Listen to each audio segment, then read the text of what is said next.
தீமோத்தேயு 6ஆம் அதிகாரம் 8வது வசனம். உண்ணவும்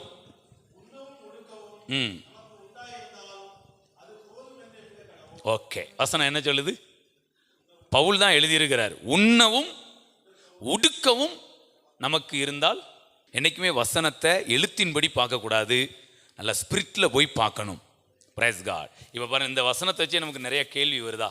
என்ன கேள்வியெல்லாம் வருதுன்னா, பவுல் என்ன சொல்லியிருக்காரு? நீங்கள் அப்படியே எழுத்தின்படி எடுத்தீங்கன்னா 2 காரியம் தான் நம்மள்ட்ட என்ன செய்யணும். ஒன்று, சாப்பிட்றதுக்கும் நீங்கள் பைக்குக்கு பெட்ரோல் என்ன செய்யக்கூடாது, பஸ்ஸில் போகும்போது டிக்கெட் என்ன செய்யக்கூடாது, சிலிண்டர் காலியாட்டினா கேஸ் என்ன செய்யக்கூடாது. Praise god. புரியுதா? வீட்டுக்கு யாரும் விருந்தாட்கள் வந்தாங்கன்னா சிக்கன் மட்டன்லாம் என்ன செய்யக்கூடாது, எக்ஸ்ட்ரா எதுவும் அதுலேயே நல்லா பாருங்கள், திங்கிறதுக்குலாம் எழுதலை. உண்ணன்னா உண்றதுன்னா சாப்பாடு மட்டும்தான். பிள்ளை ஏதாவது ஸ்நாக்ஸ் எதுவும் கேட்டோம்னா என்ன செய்யக்கூடாது, ஸ்கூலில் படிக்கிறதுக்கு ஃபீஸ் என்ன செய்யக்கூடாது. 2 விஷயத்துக்கு மட்டும்தான் நம்ம என்ன செய்யணும், சம்பாதிக்கணும். நல்லா தெரிஞ்சு புரியுதுங்களா நான் என்ன சொல்ல வரேன்னு? இப்போ நிறைய பேர் இந்த வசனத்தை தான் எடுத்துக்கிட்டு போதும் என்கிற மனதுடன் கூடிய தேவ பக்தியே மிகுந்த அப்படின்னு சொல்லிட்டு உண்ணுறதுக்கும் உடுத்துறதுக்கும் இருந்தால் செருப்பு யாரும் என்ன செய்யக்கூடாது, போடக்கூடாது. காசு கொடுத்து செருப்புலாம் என்ன செய்யக்கூடாது வாங்க. அடுத்து இந்த நகைலாம் என்ன செய்யக்கூடாது போட. இப்படி உட்கார்றதுக்கு சேர்லாம் என்ன செய்யக்கூடாது, வீட்டில் சேர் இருக்கக்கூடாது, ஃபேன் இருக்கக்கூடாது, லைட் இருக்கக்கூடாது. சாப்பாடு மட்டும்தான் வீட்டில் இருக்கணும். சாப்பாடும் ட்ரெஸ் மட்டும் இருக்கணும். ட்ரெஸ் வைக்கிறதுக்கு பீரோல் என்ன செய்யக்கூடாது, தூங்குறதுக்கு பாய் என்ன செய்யக்கூடாது. நான் பேசுறது நல்லா புரிஞ்சுக்கிறீங்களா? நீங்கள் இதை புரிஞ்சுட்டாலும் நான் என்ன பேச போகிறேன் ஒட்டுமொத்த செய்தியை நீங்கள் புரிஞ்சிருப்பீங்க. எப்படி இப்போ இந்த வசனத்தை இப்படியே எடுக்கலாமா? யார் இந்த வசனத்தை எடுத்து வச்சுக்கிட்டு போதுங்கிற மனசோதோட தான் இருக்கணும், எக்ஸ்ட்ரா நமக்கு இருக்கக்கூடாதுன்னு சொல்கிறாங்களோ அவங்க எல்லாரும் தயவு செய்து சாப்பாட்டுக்கும் போடுற 2 ட்ரெஸ்ஸுக்கு மட்டும் வச்சுக்கிட்டு வேறு எதுவுமே என்ன பண்ணக்கூடாது. இது உண்மையாக இல்லைங்களாங்க?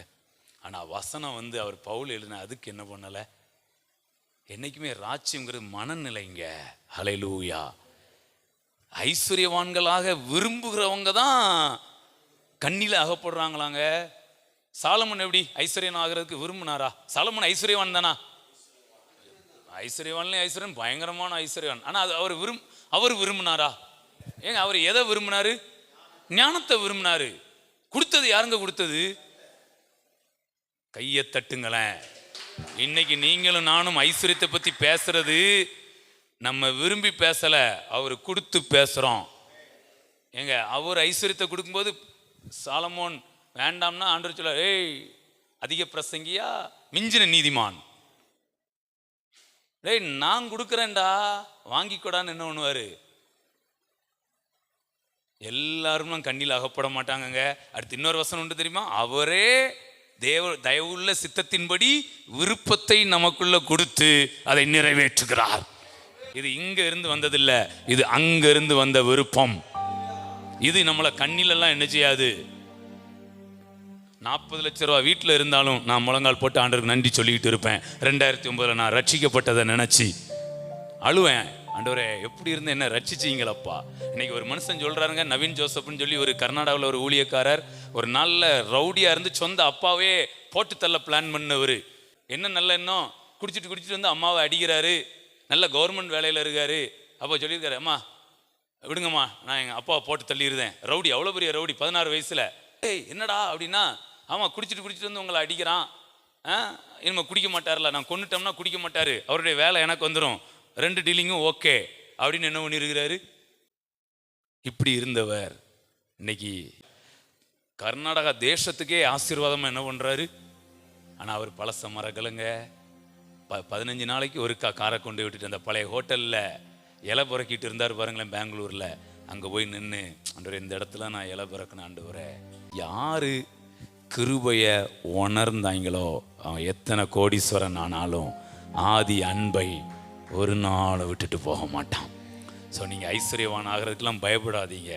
ஒன்று ஆண்டவரே ஒரு பக்கம் ஐஸ்வர்யத்தை கொடுக்குறாரு, இன்னொரு பக்கம் நீங்கள் விரும்புகிறதும் உலக பிரகாரமாக நீங்கள் விரும்பலை, ராஜ்யத்தின் மனநிலையோடு கூட நீங்கள் விரும்புகிறீங்க. நான் சொல்கிறேன், நீங்கள் எந்த கண்ணியிலும் நீங்கள் அகப்பட மாட்டீர்கள். ஓகே, இப்போ பாருங்களேன், உண்ணவும் உடுக்கவும் இருந்தால் போதும்னு இருக்குதா? நம்மால் யாக்கோபு போகும்போது இப்படித்தான் ஒரு ஜெபம் பண்ணிட்டு போறாரு பாருங்களேன். ஆதியாகமம் 28ஆம் அதிகாரத்தில் அழகா நம்மால் சூப்பரா அப்படியே சொல்றாரு பாருங்களேன். இந்த புதிய ஏற்பாட்டில் உள்ள வார்த்தையை அவர் சொல்றாரு. வாசிங்க 20. யாக்கோபு,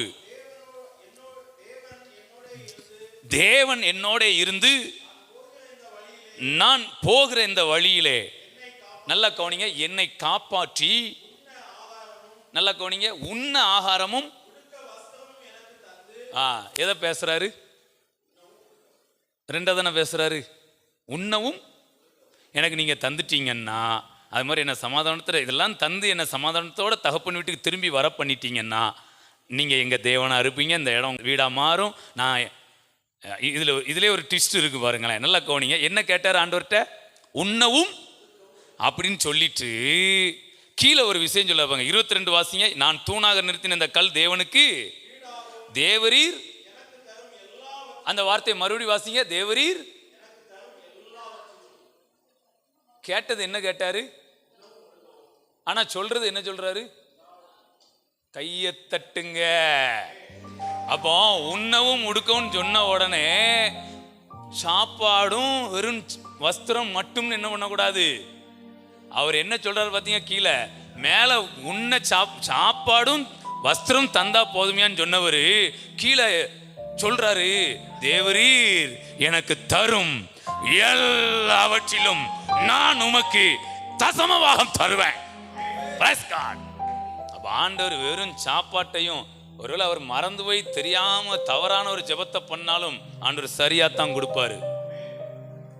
யாருமே தவறான ஜெபம் பண்ணது கிடையாது. மோசே தவறான ஜெபம் பண்ணியிருக்காருங்க. என்ன பண்ணாரு? ஆயுசு நாட்கள் 70-80 நாள் தவறான ஜெபங்க. திருத்திக்கிடணும். அதுக்கு நான் மோசையை குற்றப்படுத்தல, அந்த மனநிலையை குற்றப்படுத்துறேன். அடுத்து எலியா தவறான ஜெபம் பண்ணாரா இல்லையா? போதும் கர்த்தாவே என் பிராணனை, பிராணன் எடுக்க முடியாதையா, ஒன்னே எடுக்க திட்டம் போட்டுக்கிட்டு இருக்கோம். ஆமா, உயிரையும் சரீரத்தையும் தனியாலாம் பிரிச்சுட்டு போன, ரெண்டையும் சேர்த்து தான் என்ன பண்ணும். Praise god. அது மாதிரிதான் இங்க ஒருவேளை ஒரு தவறா கூட ஜெபம் பண்ணியிருக்கலாம். ஆனா ஆண்டவர், நீ சாப்பாடும் வஸ்திரம் கேட்டாலும் நான் எல்லாத்தையும் தருவேன். அவர் சொல்ல, எல்லாவற்றிலும் நான் தசமமாக என்ன பண்ணுவேன். இப்போ நான் அடுத்த கிளைமேக்ஸ்க்கு வந்துருந்தேன்.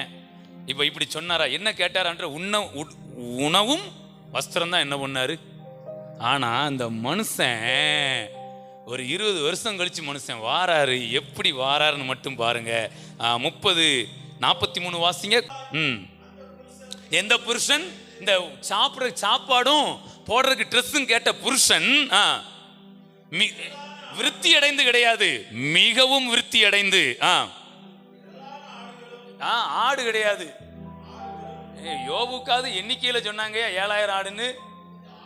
திரளான ஆடுகளும் வேலைக்காரிகளும் வேலைக்காரரும் ஒட்டகங்களும். ஒரு கையை தட்டுங்களேன். Price God. நம்மால் தேவன்கிட்ட கேட்டது என்னது? சாப்பாடும் வஸ்திரமும். அவருக்கு தெரியல. அந்த நேரத்துக்கு அவர் கேட்டார். எங்கேயும் போனா சாப்பிட வழி இல்லாம செத்து போயிடக்கூடாது, போடுறதுக்கு வேற மாத்து ட்ரெஸ் இல்லாம நாத்தத்துல நானும் செத்து கூட 2 பேரும் என்ன பண்ணிடக்கூடாது, சாகடிச்சிடக்கூடாது அப்படின்னு ஒரு நல்ல எண்ணத்தோட ஜெபம் என்ன பண்ணாரு. அதே மாதிரி யாக்கோவு அந்த நேரத்துக்கு, ஐயா சோறு இருந்தா போதுமையா, எதையோ நிர்வாணத்தை மறைக்கிறதுக்கு ஒரு ட்ரெஸ் இருந்தா. எங்க யாக்கோவை ஆண்டவர் திரளான ஆடுகளினால், திரளான வேலைக்காரிகளினால், ஒட்டகங்களினால், அவர் கழுதைகளினால். இன்னும் கொஞ்சம் உங்களை டெப்தா கொண்டு போக விரும்பி நான் அதோட முடிக்கிறேன். இப்ப இந்த மனுஷன் வந்துட்டு இருக்காரு. ஏசா என்ன பண்றாராம்? எதிர்கொண்டு 400 பேரோட. இப்போ இவருக்கு பயம் வருது, எல்லாத்தையும் அடிச்சு காலி பண்ணிடுவான் அப்படின்னு. உடனே பயந்து போய் என்ன பண்றாருன்னா, கொஞ்சம் வெகுமதி அனுப்பியாவது அண்ணனை என்ன பண்ணிடலாம், ஐஸ் வச்சு கொஞ்சம் சால்வ் பண்ணிடலான்னு சொல்லிட்டு ஒரு பிளான் பண்றார். நான் அதுல வாசிங்க என்னெல்லாம் அனுப்புறாருன்னு மட்டும் பாருங்கன்னா. வெகுமானம், பிரைஸ், கிஃப்ட் அனுப்புறாரு. என்னெல்லாம் அனுப்புறாரு அதை மட்டும் வாசித்து முடிச்சிடலாம். 32:14 வசனம் வாசிங்க. 200 வெள்ளாட்டு கடாக்களையும் 200 செம்மறி ஆடுகளையும் ஆட்டுக்கடாக்களையும் ஒட்டகங்களையும் குட்டிகளையும்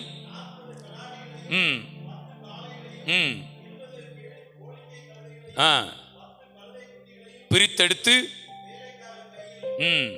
இதெல்லாம் நீங்க கூட்டிட்டு போங்க. அவர் கேட்ட இதை நீங்க என்ன சொல்லணும்னா, இது உமக்கான வெகுமதின்னு என்ன பண்ணுங்க. ஏங்க இது அவர் மந்தையில் உள்ள மொத்தத்தையும் கொடுக்கல, சும்மா கொஞ்சோண்ட எடுத்து இதை கொண்டு கால்வாசியா இருக்குமோ அதுக்கும் கம்மியாக தான் என்ன பண்ணியிருக்கும், இதை கொண்டு கிஃப்டா என்ன பண்ணுங்க. Price God. கிஃப்ட் எப்படி கொடுத்துருவேன். நான் இது கொஞ்சம் டீட்டெயில் சொல்ல விரும்புகிறேன்னே. நம்ம இப்படி மொட்டையாக வாசித்தாலும் நமக்கு புரியாது. நான் கொஞ்சம் டீட்டெயில் சொல்கிறேன், நல்லா கவனிங்க.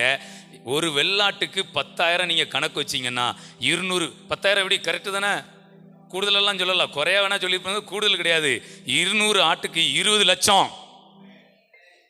என்ன கேட்டவனுக்கு 20 லட்சம் கிஃப்ட் கொடுக்குறாரு. சாப்பாடு இருந்தா போதுமையா, ட்ரெஸ் இருந்தா போதும் சொன்ன மனுஷன் ஆடு மட்டும் 20 லட்சத்தை அனுப்புறாருங்க. ஏங்க நீங்க கணக்குல நான் தப்பா சொல்ல, உட்கார்ந்து நிதானமா கணக்கு போட்டு வந்து சொல்லிட்டு இருக்கேன். 20 லட்சம் ரூபாய்க்கு ஆட்டை கிஃப்டா அனுப்புறாருங்க. அதுக்கப்புறம் வெள்ளாட்டு கடா 20 கடா 15,000 போட்டாலும் 3 லட்சம். அடுத்து 200 செம்மறி ஆடு 10,000 போட்டாலும் 20 லட்சம். அதுக்கப்புறம் 20 ஆட்டுக்கடா 3 லட்சம். 30 ஒட்டகம் 20,000 போட்டாலும் 6 லட்சம். 40 கடாரி ஒரு 20,000 போட்டாலும் 8 லட்சம். 10 காளைகள் 30,000 போட்டாலும் 3 லட்சம். 20 கழுதை 20,000 போட்டாலும் 4 லட்சம். மொத்த கணக்கு சூப்பர். அண்ணனுக்கு அவர் கையை தட்டுங்களேன். Price God. சூப்பர்ண்ணே, வேற லெவல். இப்போ பாருங்க, 67 லட்சம் ரூபாய்க்கு என்ன பண்ணியிருக்காரு, கிஃப்ட் அனுப்பியிருக்கிறாருங்க. அவர் சொத்து மதிப்பு கிடையாது, தப்பா நினைச்சிடாதீங்க, கிஃப்ட் கொடுத்தது. அடுத்ததுல ஒரு விஷயம் சொல்றேனே, ஆனால் ஆண்டவர் இவர் காப்பாற்றப்பட்டது இந்த கிஃப்ட்னால கிடையாது. நல்லா தெரிஞ்சுக்கணும், இதுதான் முக்கியமான சத்தியம். காப்பாற்றினது தேவன்.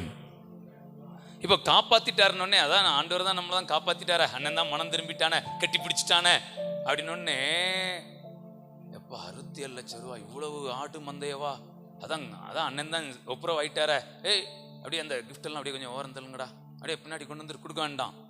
இதுதான் தரித்திர புத்தி.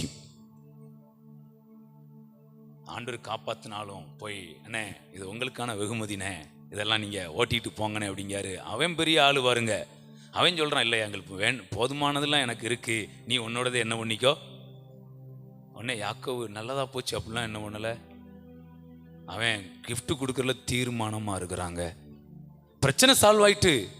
ஆனா ஃபர்ஸ்ட் ஒரு கிஃப்ட் கொடுக்க நினைச்சு பயத்துல தான் நினைச்சாரு. ஆனா இப்போ கிஃப்ட் கொடுக்க நினைக்க அன்புல கொடுக்குறாரு. Praise god. யாருக்கும் பயத்துல கிஃப்ட் கொடுக்காதீங்க, பதட்டத்தோட கிஃப்ட் கொடுக்காதீங்க, அன்போட கூட கொடுங்க. எனக்கு ரொம்ப பிடிச்சது யாக்கோபை எப்போ தெரியுங்களா, அந்த ஃபர்ஸ்ட் கிஃப்ட் கொடுங்கன்னு சொன்னப்போ பயந்து போய் கொடுக்குறாருன்னு நினைச்சேன். ஆனா பிரச்சனைலாம் சால்வ் ஆனதுக்கு அப்புறமும் கிஃப்டை கொடுக்குறாருன்னா எவ்வளோ பெரிய சீமானா யாக்கோபு இருந்திருக்கிறாரு.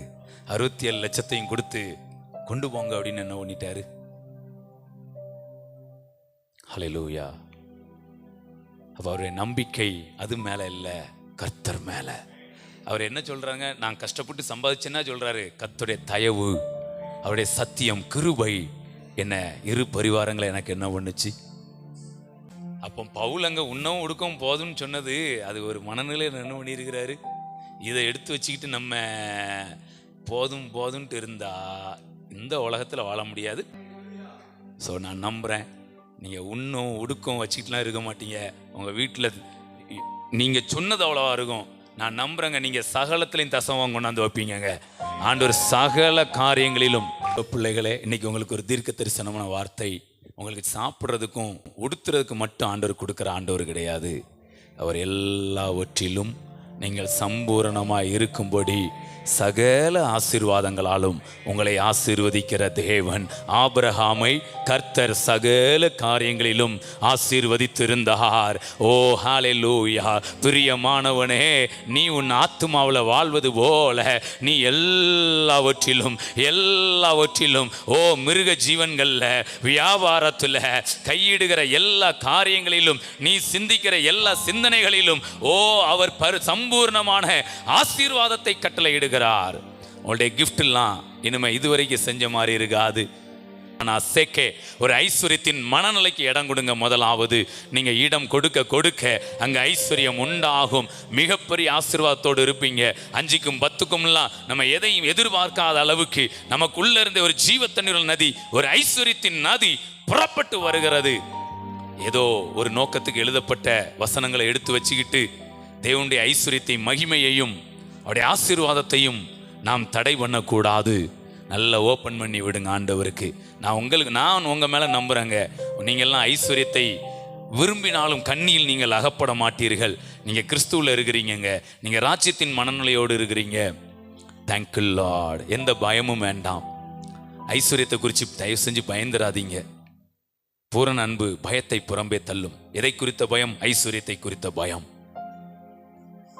வேதத்தில் இருக்கிற வார்த்தைகளை அப்படி எழுத்தா எடுத்துறாதீங்க. தோற்று போவீர்கள், விலகி போவீர்கள். அது ஆவியில போய் எடுங்க. இனிமே மரணம் கிடையாது, ஜீவன் தான் ஆவியின் அதிகாரத்தில் இருக்கு. இனிமே குறைவு கிடையாது, நிறைவு தான் வாயின் அதிகாரத்தில் இருக்கு. அவர் பூமியில முதல் முறை வந்தது உண்மை என்றால், மரித்தது உண்மை என்றால், நிச்சயமா நீங்கள் நானும் நல்லா இருப்பது உண்மைங்க. ஆண்டவர் எல்லா விதத்துலையும் நீங்கள் நல்லா இருக்குன்னு தாங்க வந்தார். சரீர பிரகாரமா, உலக பிரகாரமா, ஆவிக்குரிய பிரகாரமா நம்ம நல்லா இருக்கணும். நீங்கள் நல்லா இருப்பீங்க, நீங்கள் நல்லா இருப்பீங்க, நல்லா இருப்பீங்க.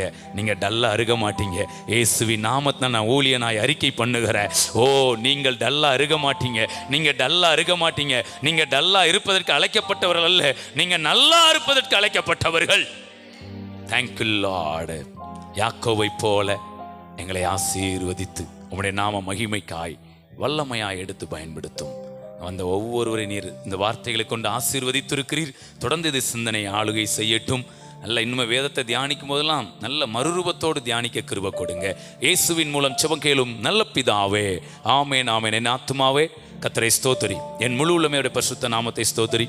என் ஆத்துமாவே கர்த்தரை ஸ்தோத்திரி, கர்த்தர் செய்த சகல உபகாரங்களை மறவாதே. ஆமேன், ஆமேன், ஆமேன், ஆமேன். ஹல்லேலூயா, ஹல்லேலூயா. Okay, thank you. God bless you.